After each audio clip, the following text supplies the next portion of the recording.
In this part, let us know the names of the first circumnavigators. Herrera mentions the arrival of the Victoria and says that an accountant and 13 Castilians had remained behind, arrested at Cape Verde, and that the King of Portugal's factor sent them on to Lisbon in a ship, which came at the time from Calicut. Herrera then gives the names of those who came in the Victoria and who went to court. They were the following. This number, 31, will agree with Pigafetta's 13, who remained at Cape Verde, and 18 who landed from the Victoria. Order of the Day of Magellan. In this order, Magellan recognized himself as Captain General of the fleet sent by the Majesty for the discovery of spices. He made himself known to Duarte Barbosa, the captain of the ship Victoria, and to the crews of the ship that he understood they're wary of him going forward as the weather is not suitable for the voyage. Magellan recognized their opinions and mentioned what happened in the port of Julian with the death and banishment of some people whom Barbosa, because of fear, didn't mention to Magellan. He informed Barbosa of his failure in the service of the emperor and go against the oath he made for Magellan. In the latter part of the order, Magellan strongly emphasized that with respect to the opinions unfitting for their voyage, he has come to a conclusion as to what they need to do. Andres de San Martin replied, giving his opinion that, though he doubted there being any opening in the channel by which to go to the Moluccas, yet he thought they should go forward till the middle of January, as long as the summer and long days lasted.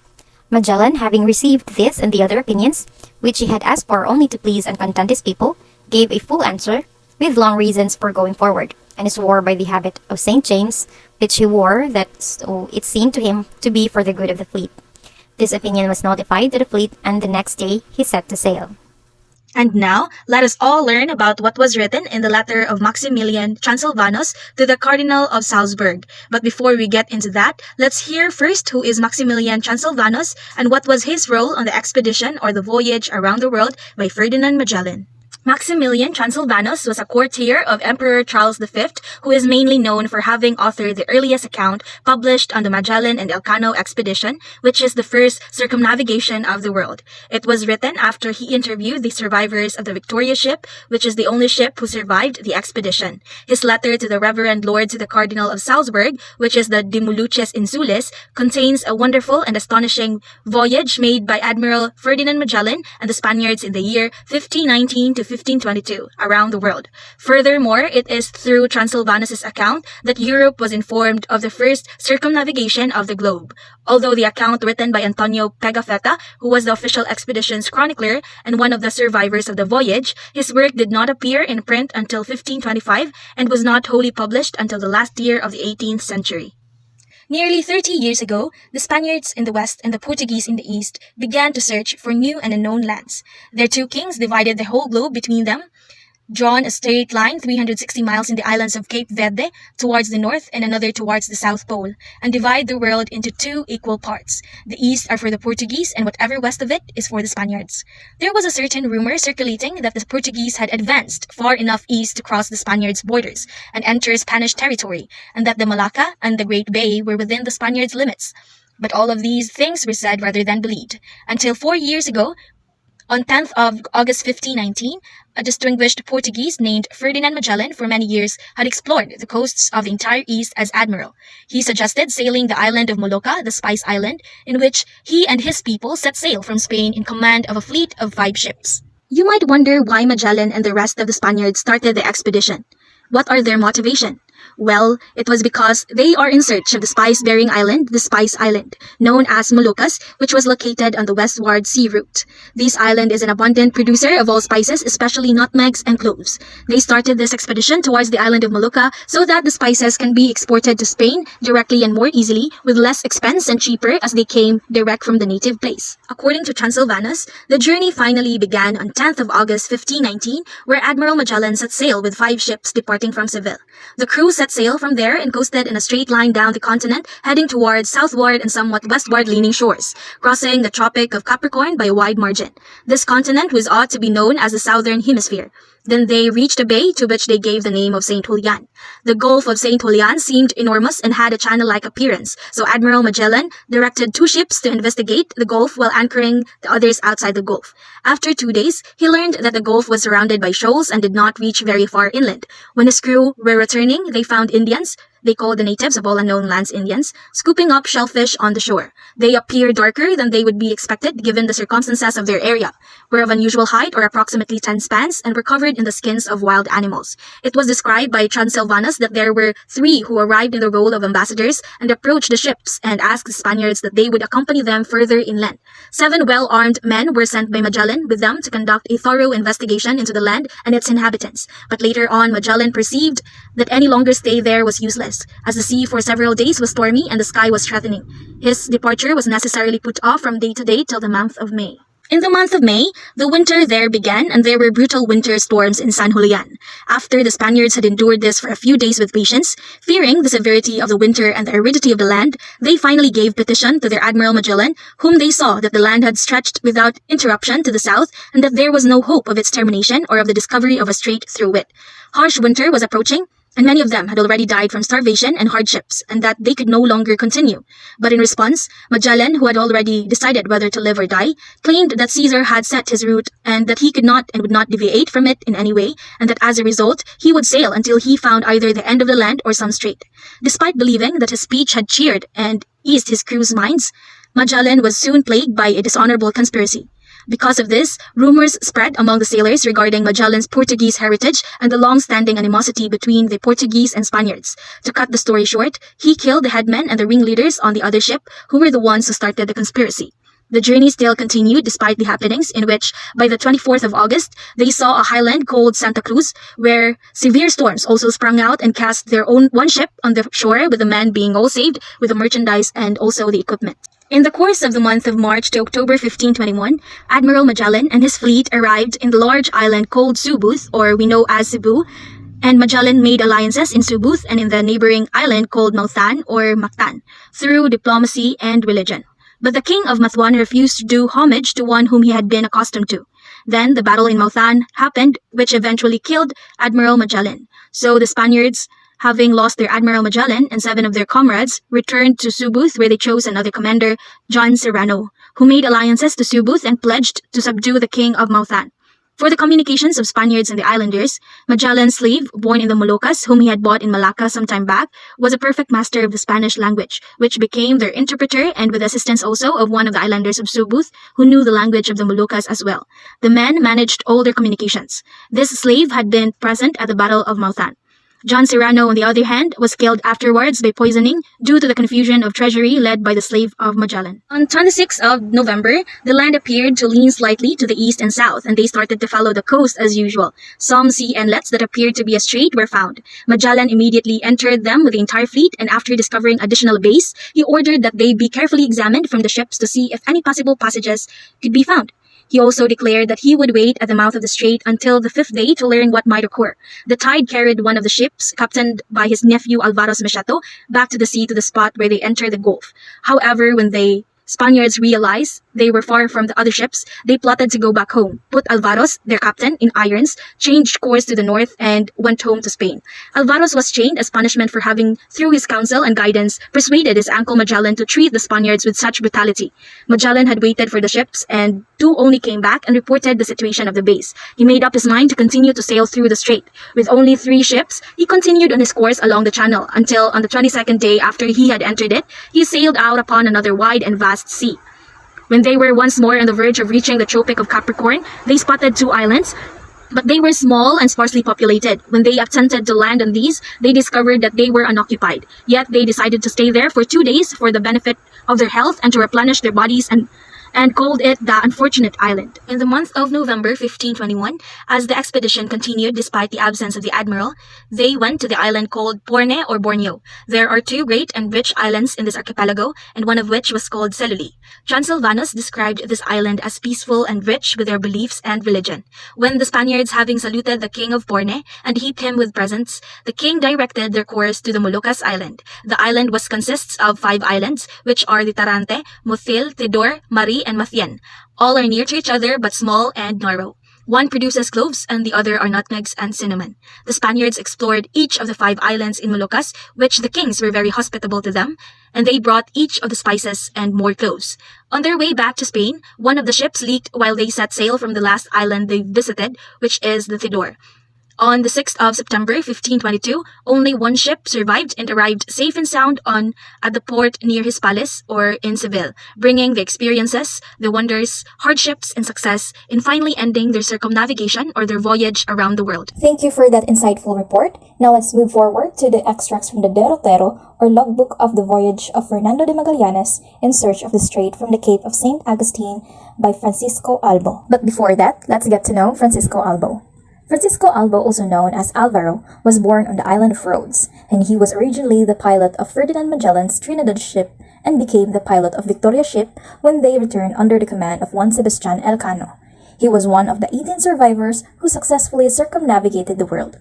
Since he was the ship's pilot, he kept a voyage log called Derrotero, and it was published by Navarrete in his collection and translated by Lord Stanley from a manuscript in the British Museum.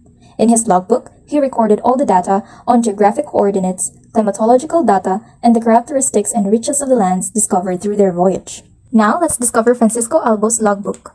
Albo began the expedition as a boatswain on the Trinidad ship. He did not make the first entry in the log until November 29, 1519, 2 months after the voyage started, and kept it only as far as the Cape Verde Islands. On March 6, 1521, the fleet sights the Islas de Ladrones or Las Islas de Velas Latinas, identified as Guam and Rota of the Marianas. On March 9, 1521, they departed from the Marianas on a course west by south, and sailed in a westerly course from the Ladrones on March 16, where they saw land towards the northwest and later found that its name was Yunagan. On the 18th of March, they sailed westward to inhabited island of Gada, where they took in a supply of food and water. Albo does not give the latitude of this island, but according to Pigafetta's account, this seems to be the Aquada or Humonhon at 10 degrees north latitude. They sailed westwards from that island towards a large island named Ceylani on March 25, inhabited and known to have gold. Ceylani, or as Pigafetta calls it, Ceylon, was the island of Leyte. Next, they sailed southwards along the coast of that large island of Ceylani, turned southwest to a small island called Masava. That island is also at a latitude of 9 2/3 degrees north. Albo indicates in his logbook that the people of the island of Masava were very good. The Spaniards planted a cross upon a mountain top. From there, they were shown 3 islands to the west and southwest, and told there were much gold there. Albo wrote in his logbook, "They showed us how the gold was gathered, which came in small pieces like peas and lentils." On April 4, Albo shared that they sailed northwards again towards Ceylani and followed the coast of Ceylani in northwesterly direction, ascending up to the 10 degrees of latitude where they saw 3 small islands. From there, they sailed some 10 leagues westwards and saw 3 islets anchored for the night. In the morning, they sailed southwest some 12 leagues down to a latitude of 10 1/3 degrees. They entered a channel between 2 islands called Matan and the other Subu. On April 6, they departed Limasawa. On the 7th of April, they sailed down that channel, turned westward, and anchored at the town of Subu, where they stayed several days, obtained provisions, and entered a peace pact with the local king. The town of Subu was in an east-west direction with the islands of Suluan, the small island southeast of Samar, and Masava, called Limasawa. But between Masava and Subu, there were so many shallows that the boats could not go westward directly but had to go roundaboutly. Albo recorded that they sailed from Subu and went southwest till 9 3/4 degrees between the head of Subu and an island called Bohol. And on the west side of the head of Subu, there is another which is named Panilongo. And then they sailed from Bohol to Kipit and came to anchor at the same anchorage to the right of a river, and in the offing to the northwest part, where there are 2 islets which are in 8 1/2 degrees, and there they could not get provisions, for there were none, but they made peace with them. They sailed until they fell in an island named Kuagayan and asked where the island of Puluan was to get provisions of rice. In the same month, Victoria and Trinidad departed Palawan and arrived at Brunei on the northeastern coast of Borneo on July 9. Unfortunately, on July 19, Europeans attacked a group of junks off Brunei, capturing 4 and killing several others. Fast forward to the last entry of Albo's logbook, September 1522. On the 4th of the said month in the morning, we saw land, and it was Cape St. Vincent, and it was to the northeast of us, and so we changed our course to the southeast to get away from that cape. They had finally returned home. The Victoria reached Seville with 18 survivors 4 days after catching sight of Cape St. Vincent. They had made it possible to carry out commercial trade around the world. They were the first to circumnavigate the globe. Importance of Albo's logbook. It is the only extant account containing navigational data, daily entries of the course of Victoria, latitude readings, and islands encountered. According to Henry Edward John Stanley, he claims that this logbook is especially valuable because it helps to fix the position of the unfortunate islands. It proves that the discovery of the island of Amsterdam in the Indian Ocean by Victoria's crew and not by the Dutch navigator Vlaming in 1696. In summary, Albo, as the pilot of Trinidad and came back with Victoria, recorded detailed data of geographic coordinates, climatological data, and the characteristics and riches of the lands discovered through their voyage. It made his logbook the basis and concrete evidence of the journey.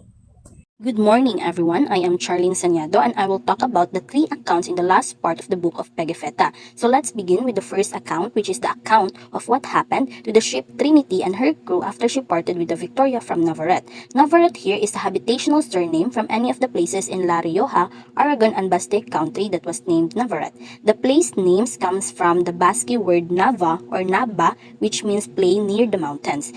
In my own understanding, the word Navarrete must be pertaining to Spain itself. In Tidore is one island on Moluccas Island, or we also known as the Spice Island, or we also known today as Indonesia.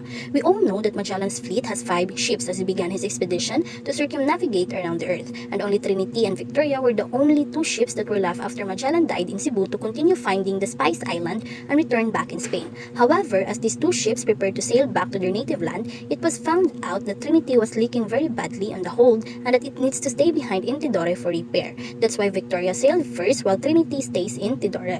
As the ship was put into repair, the rest of the crew took out its cargoes to the storehouse they have in the land. These cargoes came from the burnt Concepcion and Rex Santiago. As Gonzalo planned to sail to Spain, he assigned the following members to stay behind in Tidore and look out for the goods of His Majesty. The His Majesty I'm referring here is the King of Spain. So he assigned the following members: Juan de Campos, the clerk; Luis del Molino, the officer; Alonso de Cota, Genoese, and Diego Arias, the servants; and Master Pedro, the bombardier. After he assigned them after task and the repair of Trinity is finished, he prepared to leave and planned to go to Panama to find a Spanish base or settlement to help him with retrieving the goods they have gathered for His Majesty without sailing in the route claimed by the King of Portugal and avoid getting captured or be in conflict with the Portuguese sailors. Since during their stay in Tidore, the ship Victoria sailed back to Spain on September 6, 1522, and word spread about their successful journey in finding a new route to Spice Island. Gonzalo was afraid that the Portuguese sailors in India might get the information of where is the surviving ships of Magellan's fleet and seek them in the Moluccas Islands. So on April 16, 1522, Trinity sailed away from Tidore with 50 men on the muster roll and a cargo of 900 quintals of cloves.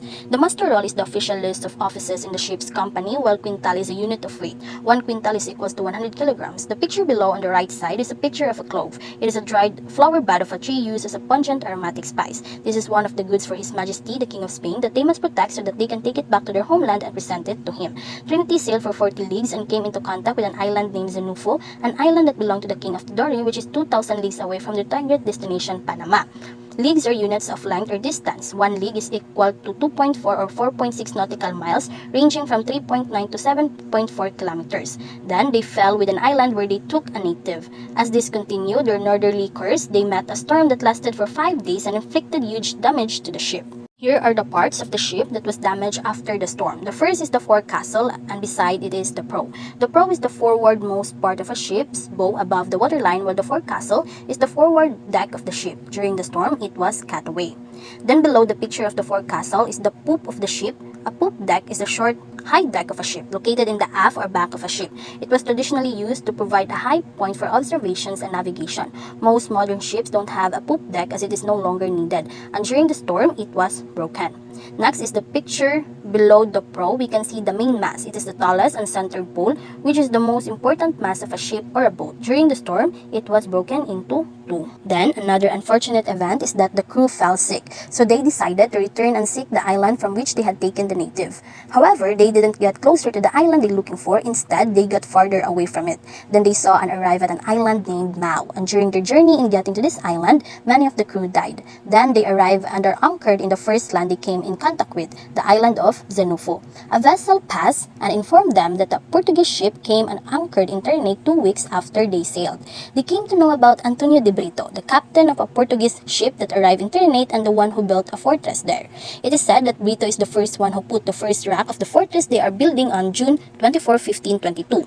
Gonzalo begs someone on that passing vessel to take one of his men to Ternate, Bartolome Sanchez, another clerk of the Trinity. Sanchez was ordered to send a letter to this Portuguese to send for help in the name of His Majesty because they were lost and his crew was getting sick and dying. Gonzalo is trying his luck. It is better to ask the enemy than nothing, or maybe it is a plan to distract or delay them. Gonzalo anchored the storm-beaten Trinity in a port of the Binaconora since the response to his letter hadn't arrived. He weighed his options and decided with the rest of the crew to settle first at Binaconora.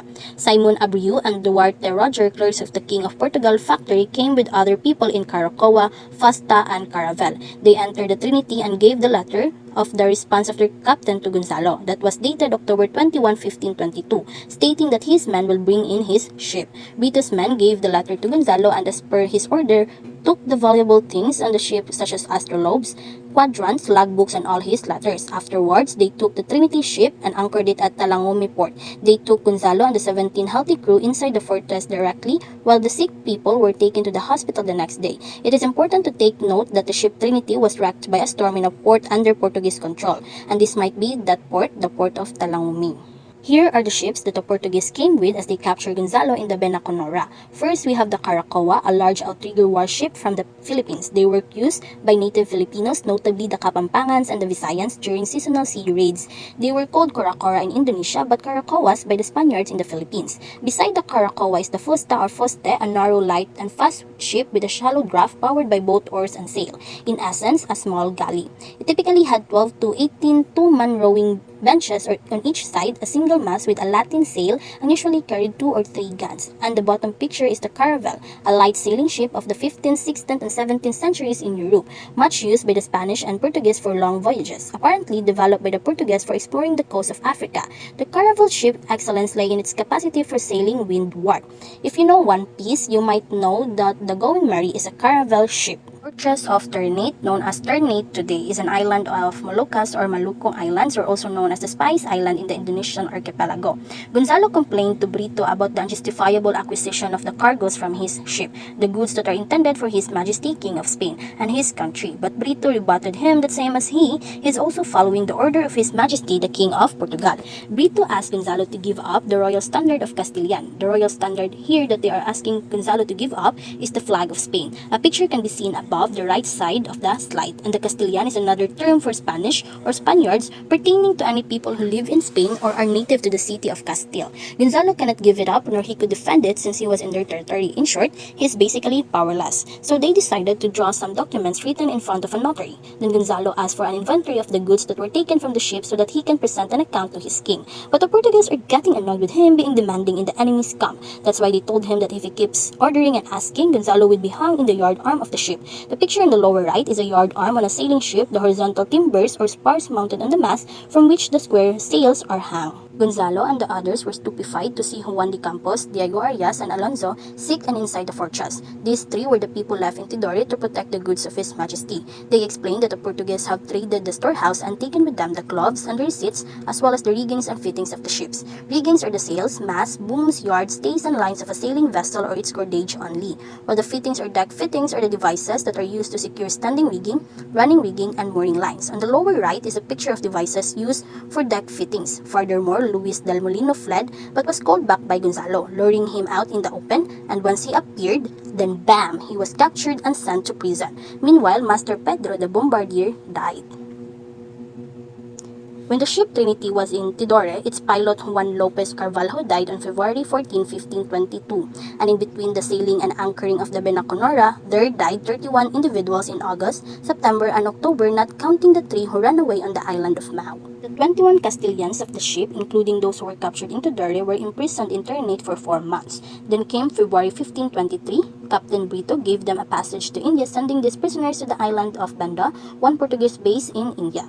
But there were two exceptions. First is Antonio the carpenter, and second, Antonio Basasaval, the caulker. Ship caulkers were important shipyard workers, finishing the process of making new hulls and decks tight and leak-free, and restoring older hulls to the same degree of fitness prior to every extended whaling voyage. Simply put, the caulker's job is to fill in any gaps, making the ship watertight. Then, the clerk of the storehouse, Juan de Campos, and the other three Castilians went into a junk. The closest meaning of junk in the sentence is discarded, or basically, they just died since there was no further information about what happened to them, and when Gonzalo found them, they were sick. The remaining Castilians stayed in Banda for 4 months. From there, they went to Java and arrived at a city named Argazue. From there to Malacca and stayed for 5 months. This is where Captain Jorge de Albuquerque is stationed. In November 1524, another 4 Castilians died in Malacca, a city in Malaysia. Antonio Moreno, a shipboy, remained at Malacca, slave of a sister of Jorge de Albuquerque, while the rest of the alive Castilians went to India.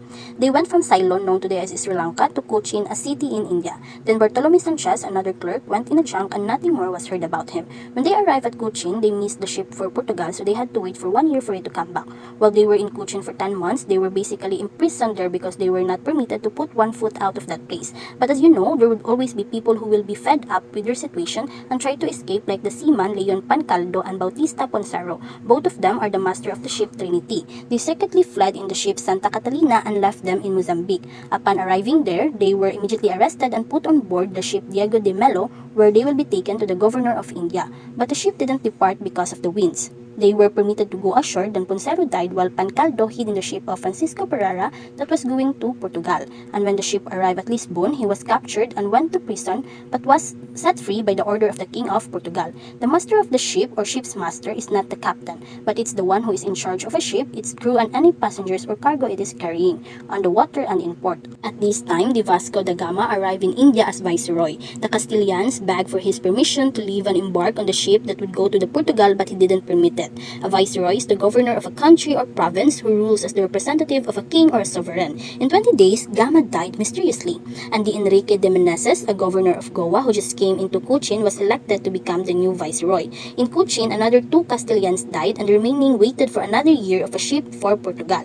Gonzalo has given great respect to the newly elected viceroy. He has bowed down his head so many times, and if not for this, he won't be permitted to leave. Meneses gave permission to Gonzalo to leave because of his constant recourse and petitions. Gonzalo lives together with James de Mafra and Master Hans. It was also this time that they came to know about the merged alliance between the King of Spain and Portugal, wherein the Catalina, the sister of the King of Spain, married the King of Portugal. These 3 left Cochin, boarding the Portuguese ships, and went to Lisbon, the capital city of Portugal. But when they arrived there, they were sent to Limonero, or the public prison where Master Hans died. Gonzalo and Mafra stayed in prison for 7 months and were set free because of the letter from the King of Spain. Gonzalo was set free 27 days early before Mafra. He was interrogated by the Portuguese since he was a pilot. They found his logbooks and other 2 books from Andres de San Martin, a pilot of the King of Spain. It is important to remember that Gonzalo is part of the crew of Magellan's fleet who made it back home aside from the crew of Victoria.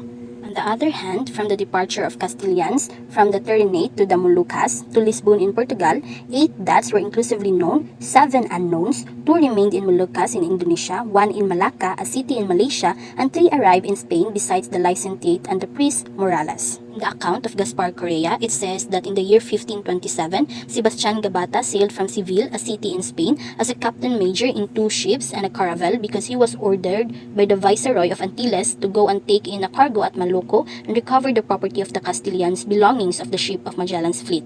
And if found these things in the possession of the Portuguese, he was asked to negotiate with them, and if they don't heed, they will be asked to give a document stating their valid reason, which will be presented to His Majesty the King of Spain. The fleet of Gabata sailed from Seville, but there was no news about what happened or became of it. And that summarizes what happened to the ship Trinity and her crew. Moving on to the second account is the account of mutiny in Port of St. Julian. On May 31, 1520, they reached Puerto San Julian in Argentina. Seeing that they were in unknown seas, Magellan ordered the food to be distributed carefully so they can last longer in their expedition. They experienced food crisis, extremely cold weather, and strain in their minds because they assumed that the route they're following is a dead end. Cartagena and the rest of the crew proposed that they should go back, but Magellan didn't agree and removed Cartagena from his position as a captain and made Alvaro de Mesquita the new captain of San Antonio. They want to go back because they are already satisfied with what the expedition has achieved reaching this point, reaching a route that no man traveled down before, but Magellan told them that he is determined to die rather than go back to Spain in disgrace. They hatched a plan to raise a mutiny against Magellan. The ringleader was Cartagena. Cartagena was very upset by what Magellan did to him. From his dislike of Magellan, it turned into hatred and he was waiting to exact his revenge. They stayed 148 days in the port of San Julian. The crews were getting restless and anxious. Being on a ship and in an unknown sea is like being an egg getting cooked in a pan. Their tempers are getting heated and worse and they clash more frequently. The crew was experiencing a lot of stress and anxiety since they are entering seas that no one has seen before, and the danger and hardships just leveled up. They didn't understand why they are staying there for so long. There were more doubts about Magellan's ability to lead the expedition. The captains of other ships plotted to kill the commander, Captain General Magellan. They were Cartagena, the ex-captain of San Antonio, Quesada, the captain of Concepcion, and Mendoza, the captain of Victoria.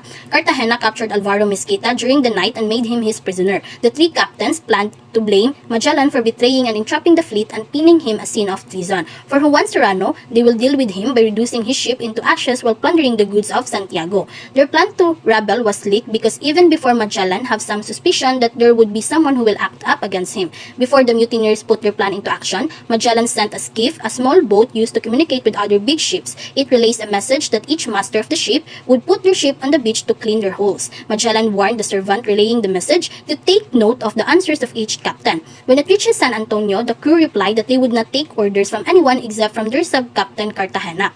Magellan, hearing the answer from the servant, called for Ambrosio Fernandez to consult with him on what to do. Afterwards, he called for Gonzalo Gomez de Espinosa, his chief constable and a valiant man. He gave him orders to choose trustworthy servants to go on a skiff and pass a letter to each captain. But before he let the skiff go, he asked his master of the ship to bend a long hawser, a thick cable or rope used in mooring, towing, or securing a ship, which he will use to drop down to each ship that will betray him. Then the skiff, with trustworthy servants, together with Gonzalo, set off and went to the ship of Mendoza, the Victoria. Gonzalo asked Captain Mendoza to let him enter since he was one man only and he posed no threat at all, and it is quite a cowardly act for him not to let him enter the ship. Upon hearing that, Mendoza let him come on board. Gonzalo gives him the supposed letter from Magellan. Then in 1 second, he took him in his arms and shouts, "On behalf of the King of Spain, you are arrested." His shout was the signal for the servants on the skiff to jump on board and draw their swords. Gonzalo uses a dagger to cut the throat of Mendoza. Chaos ensued in the ship of Victoria. When Magellan heard it, he ordered to throw the hawser to the other 3 ships, and with his men and artillery ready, they suppressed the rest of the mutineers. 6 men were hung on the yard's arm, and he ordered that the corpse of Mendoza would be hung in the most visible part of the ship so that the other ships can see it and will be warned. Then he executed Quesada, while the rest of the 40 plus who was involved in the mutiny was spared because Magellan knew he won't have enough crew for the long journey if he killed them. Then he made Duarte Barbosa, a Portuguese and a friend of his, the new captain of Victoria. Meanwhile, as a punishment for Cartagena, Magellan decided to leave Cartagena together with the bishop on an uninhabited island because seeing his treasonous act, he can no longer be trusted. And since he had no power to kill Cartagena because of his social status, only the King of Spain can order his execution. From that moment on, Magellan cannot allow anyone not to follow his orders, which the king has given him. His goal and authority granted by the king couldn't be compromised. On May 22, 1520, they reached Rio Santa Cruz in Argentina. After the mutiny, another misfortune befell on them. The Santiago, which sailed ahead 2 shores to scout the area, was wrecked, but all crew miraculously survived. They remained on the shore near the shipwreck for 2 months to salvage the wreckage of the goods that were washed up into shore from time to time. Then they were divided and assigned to the 4 remaining ships, which are the Trinidad, Victoria, Concepcion, and San Antonio. The 4 ships continued sailing. Many days passed and found a cave in only 2 days, which they named 11,000 Virgin Cave. They didn't know that it was the beginning of the Strait of Magellan. As they didn't know where they are or what they are entering, they sailed until nightfall until they found a fork, which Magellan sent an advance party composed of 2 ships, the San Antonio and Concepcion, to check each of the routes. The pilot of San Antonio, named Esteban Gomez, a Portuguese who is involved in the mutiny that happened in Port San Julian, talked with the rest of the crew of San Antonio to turn back and head back to Spain. They took advantage that they were the one of the parties sent to survey the routes, and in the dark night, Esteban with their other crew wounded and chained their captain Alvaro and deserted the Magellan fleet. The San Antonio turned back and headed back to Spain, and as Magellan heard this news, he gave the order to look for them everywhere but was too late because San Antonio was already far away from them. The remaining ship was the Trinidad, Victoria, and the Concepcion. They all had no choice but to continue the voyage. The sailors of the Concepcion came back bringing the good news that they had seen where the strait ended and where a big sea could be seen. All of them burst into tears of joy because their journey just opened a new hope for them. On May 22, 1521, Wednesday, a document was presented relating to the mutiny against Magellan. It was presented by a servant of Diego Barbosa on behalf of Alvaro de Mesquita to the alcalde of Seville on April 26, 1520. The information from the document was taken from the accounts of the eyewitnesses, which are the following: Martin Mendez, the clerk of Victoria; Gonzalo Gomez de Espinosa, the alguacil mayor or chief constable of the fleet; Sancho de Heredia, the king's notary; Domingo de Baruti, the one who was ordered by Gonzalo to write his statement regarding the mutiny in the port of St. Julian. Alvaro, the new captain of San Antonio, is the one who petitioned to gather this information, which was taken on board on San Antonio Thursday, April 26, 1520. He complained about Gaspar de Quesada, the captain of Concepcion, to Magellan, while Juan de Cartagena was captured by 30 men on the night of Palm Sunday, in which their plan was uncovered by Magellan on April 1, 1520. Cartagena was imprisoned in the cabin of Geronimo Guerra, the clerk of San Antonio. Before this happened, Alvaro presented his petition to Magellan after the latter finished attending the Sunday Mass on April 15. Then he ordered two of his clerk and Gonzalo to inquire about the people on board the San Antonio. This is where Magellan sent a skiff to ask the captain and crew to careen their ship, but they didn't heed to it. So aside from Magellan's early suspicion of any person in the fleet committing mutiny, Alvaro is his insider and gave him confirmation of the possible rebellion against him. A letter from Juan Lopez de Recalde to the Bishop of Burgos reached on May 12, 1521 to inform the bishop of the arrival of San Antonio in Seville on May 6, 1521. Inside the letter, it was stated that Geronimo Guerra commanded the ship and the detailed information about the execution of Gaspar de Quesada and other mutineers. Aside from the mutineers, the letter talks about the people who turned back because of the danger and hardships that they experienced during the voyage. This just shows that many people were against Magellan. The reason why San Antonio deserted Magellan's fleet was because of Esteban Gomez, a Portuguese pilot who has a feeling of rivalry towards Magellan and can't stand others getting promotions instead of himself. He plotted the desertion with the rest of the crew of San Antonio after the mutiny of Cartagena was uncovered. These people put Alvaro in iron chains, then went to the coast of Guinea, and from there, they went straight back to Spain. They reached Seville and handed Alvaro to the authorities, who will be put into prison until Victoria came back. Esteban Gomez, Juan de Chinchilla, Geronimo Guerra, and Francisco Angulo were also arrested and put into prison, and meanwhile, the family and wife of Magellan were put under surveillance in case they will try to escape to Portugal. According to Herrera, Juan de Cartagena and the bishop who was abandoned in the uninhabited island must be found and sent back here to Seville. And I think Cartagena is really lucky because the rest of the captains died and only he was still somewhat alive around some island in the southern part of South America. And this is the end of the second account of mutiny in port of San Julian. In this slide, there is a table in which we can see the weight of each ship. For Concepcion, it weighs 90 tons, and if converted to kilograms, it would be 81,646.627 kilograms, which is equivalent to the same number of small cars. A small car is close to 1 ton, and if there are 81,646 or 647 small cars, then it would be the same weight as the Concepcion. On the other hand, the Victoria weighs 85 tons, and if converted to kilograms, it would be 85,000 kilograms, which is equivalent to the average weight of an orca, the famous killer whale. For San Antonio, it weighs 125 tons, and converted to kilograms, it would be 125,000 kilograms. It's the heaviest since it's the largest out of all the ships in Magellan's fleet. Meanwhile, the Trinity weighs 110 tons, and if converted to kilograms, it would be 110,000, which is equivalent to the average weight of a Boeing C-32A military aircraft. And lastly, the Santiago. It weighs 75 tons, and if converted to kilograms, it would be 75,000 kilograms. It's the smallest ship, so its weight is the lightest out of the 5 ships.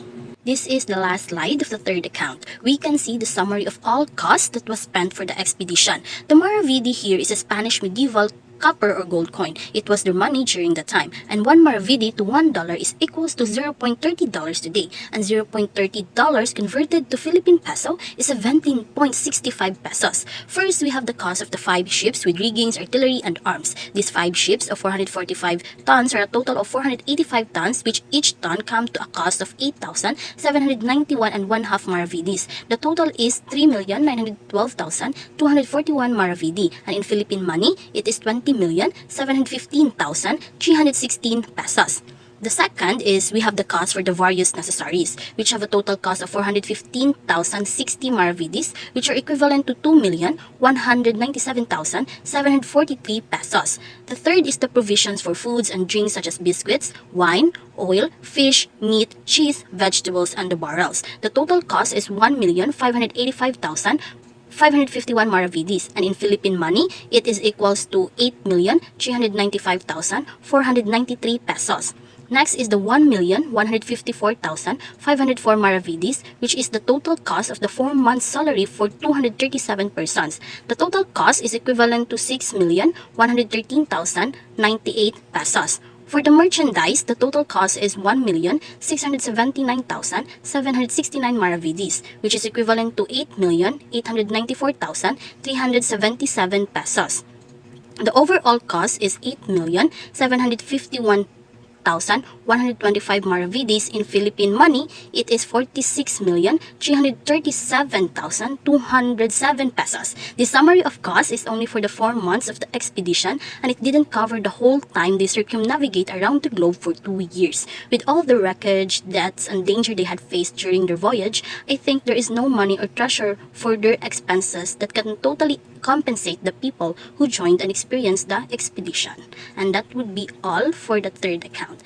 Thank you. The Chronicles of Pigafetta is one of the documents most cited by historians. People who wish to study the pre-colonial Philippines use it as a reference. It talked about the difficulties and challenges Magellan faced to secure his journey to the Western Passage. The book, The First Voyage Around the World by Magellan, discussed Pigafetta's accounts during the 1519 voyage of Magellan and the events that occurred during the said voyage. It dove into details on where they sailed to and the troubles they encountered on their journey. It also has accounts of the letter of Maximilian of Transylvania to the Most Reverend Cardinal of Salzburg, which talks about the voyage that started on the 10th of August 1519 and ended on September of 1522 with the vessels docking on the port of Hispalis. The book also mentioned the logbook of Alvaro, which plays a vital role in the voyage because it is the only extant account containing navigational data on the course of Victoria, latitude readings, and the islands that they have encountered. The voyage's goal was to find the island of Maluco, which was very rich in spices. And during this era, spices were scarce in Europe, so they saw spices as a big deal. And somehow, Marisha gold nila.